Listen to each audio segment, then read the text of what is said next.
The 9 gamut point. You do all these 9 things while tapping on this point. This is another one people sometimes are challenged to find. If you hold one hand up like this and you run your finger down over the knuckle between the pinky and the ring finger, as soon as you're on the back side of the knuckle, if you reach in behind there, again a twangy feeling, that is what the Chinese call triple heater. It's the thyroid. Right behind the knuckles. Right behind the knuckle between the, okay? And what you're going to do is you're going to rest that hand on your lap and you're going to tap in there. Okay? Tap with 2 fingers in there, and while tapping, you will do the 9 procedures. You close your eyes, you open your eyes. You look down hard to the right, you look down hard to the left. Then you roll your eyes in a big lazy circle one direction, and a big lazy circle the other direction. Then you hum any rhythm at all out loud for 5 seconds.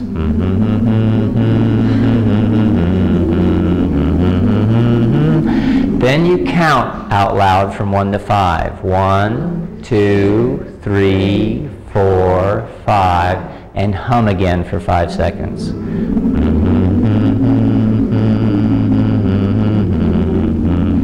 Good. That's the 9 gamut. The reason we do the 9 gamut is while stimulating the thyroid to generalize what you've done to the right and left hemisphere of the brain. Back and forth, back and forth, back and forth. That's what we're doing. We're alternately stimulating different sides of the brain to make sure what you're doing affects both sides of the brain. Now, when you are working on issues that have emotional trauma connected to them, I would suggest doing the eye rolls more than once each direction. When you do the eye rolls, it disrupts the memory of trauma, the emotional aspects of the trauma.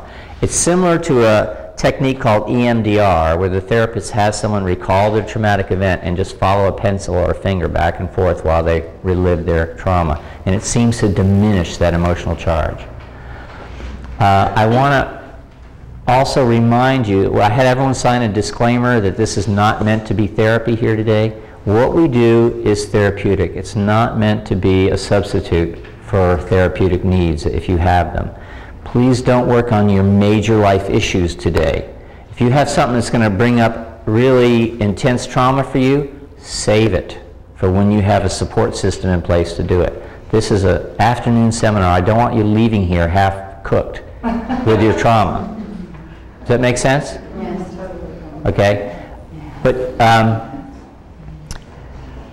so traumatic things, the eye roll thing, I do them more than once. If I have something I'm working on that's emotional, I'll do the eye roll stuff more often. Then the last part is the tapping sequence one more time. You tap here. Go ahead and follow with me. Doesn't matter which side. Eyebrows. We'll just tap. Eyebrows. Side of the eye on that bony ridge. Yes, under the eye on the cheekbone. Under the nose, chin, collarbone, under the breast, under the arms, karate chop point, thumb, index finger, middle finger, pinky. Okay, that's the sequence. I'm going to teach you a couple other extra points after we got that one down. There's some advanced points, if you will. Yeah. Sally. Which side of the cuticle you're working on? Yes, you have to be on the midline side of the, or the thumb side of the cuticle. You were rubbing. You can tap or rub. You want to stimulate the point. The idea here is stimulation. Okay? An acupuncturist, they stimulate by putting a very hair-thin needle in. Okay?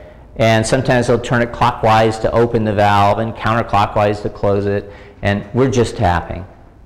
It is almost as effective. We are all connected, by the way, energetically. the boundaries of skin are not the same as energetic boundaries. Even the physicists of this world will tell you everything affects everything else in the whole universe. There's no end to the outreach of magnetic fields, electromagnetic fields. The chi force is a whole new type of magnetic field we haven't got a category for in the West. But for those of you who are feeling it and seeing it, you know it's there now. So it's possible with a needle to send chi in, but you can even stimulate the points like this. It's possible just to meditate on those points. If I'm at a gathering of people and something comes up for me and I'm at a dinner table, I'll just sometimes think about this point, think about this point, think about this point.